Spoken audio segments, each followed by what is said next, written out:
First, I want to thank you guys, for being here. I want to thank our fans for coming out and doing a great job. We didn't deserve to win today. Credit to Seton Hall. They played harder. We talked about keys to the game before the game, ball reversals and not turning the ball over, and obviously we didn't do that. We got to play with much more energy. And that's on me, but credit Seton Hall and how they played, and we still had chances to win the game. But you have to deserve to win in basketball. We didn't deserve to win tonight, and that's on me. Go ahead, Jared. Steve, in rivalry games, you throw the records out. How much of this game was an example of that, the unpredictable nature of a rivalry? Yeah, I always throw the records out because, Seton Hall's good. He's a good coach. They got good players. They do a really good job of stealing the ball, and that was a huge key for us, obviously, to not turn the ball over. But these rivalry games, ever since I've been here, they've been a couple points here and there, no matter what the records were of either team. So, in the rivalry, you got to come and bring it. And they brought it, and they deserve to win. Brian? You got a shot, I think it was 3 for 17 in the last 14 minutes. What went wrong offensively? What do you kind of attribute that to? Yeah, a lot of things. Obviously, most disappointed in the 19 turnovers. I thought, we really gave up points because of our turnovers, and we could have won this game 40-38, type of deal. Some nights the ball's not going. I thought we got, some good looks, even at the end, a couple, decent looks to tie the game back up. But, the ball wasn't going in. We didn't play with the right energy that we needed to in a game like this. And, I don't know if it's from the other night or a little, but this group has been great. We had maybe our best practice of the season yesterday. We really, so I was confident coming in. We just didn't play that way. Foul trouble early. The game was kind of choppy, and, it didn't bode well for us. And we certainly didn't make shots when we had the opportunities to. You mentioned the shots at the end.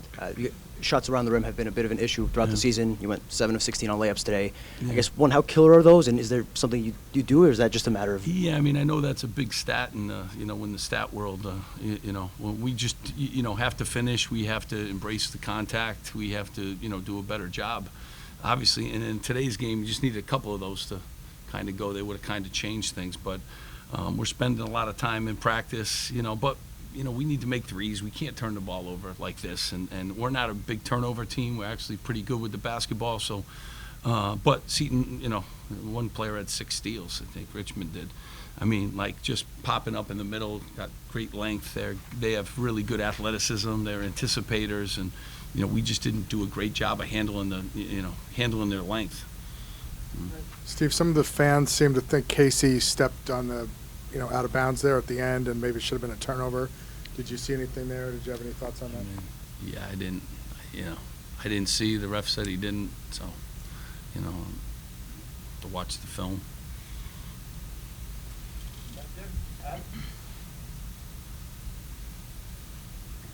Steve, Casey Ndefo obviously has a reputation as a phenomenal defensive player.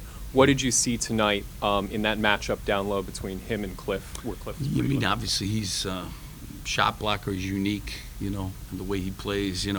Cliff, again, early foul trouble, took him out of the rhythm of the game. I put him back in with the 2, and he was able to score some points with us. But, I just, again, we never got into a rhythm offensively because of our, turnovers and, but again, he's a tough matchup. He's kind of unique in how he plays. He's strong. He's quick. He did a good job in that matchup. First, do you feel like you guys were caught off guard by Seton Hall's physicality, especially around the rim?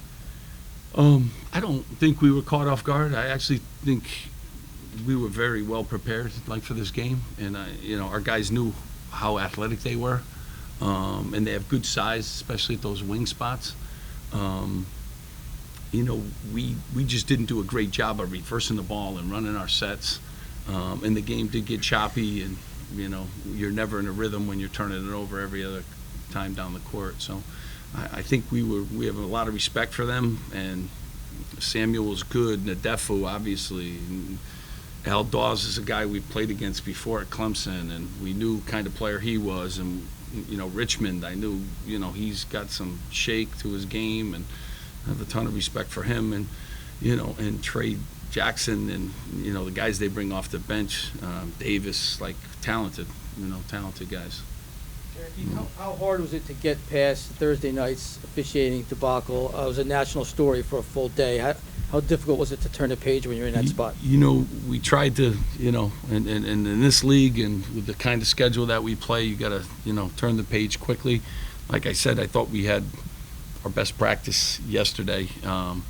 And usually how we practice, we kind of play, and that didn't show today. It was a distraction, but there's a lot of distractions during the course of a season, and we just kind of tried to move on from that. But it was a quick turnaround, obviously, to this game, and I don't like to make any excuses, but maybe it played a role in us not playing that way, but that's not an excuse. Seattle had 0 offensive rebounds in the first half. In the second half, they had 8.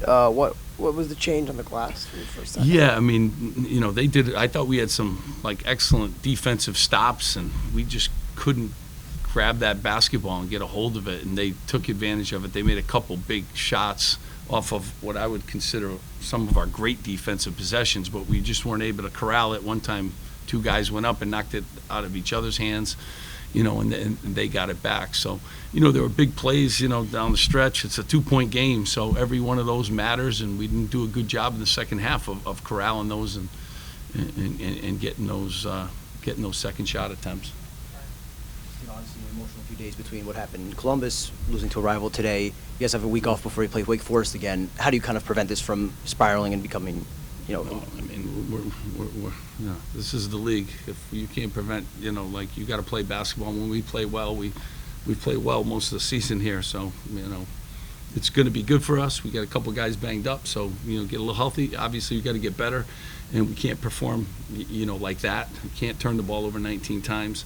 Got to finish around the basket, and this is a good team. The same team that beat Indiana, who's a pretty good team. And this is a team that has played really well all season long. So we'll regroup, and we'll get back to work, and we'll improve on some of those things that we haven't done well.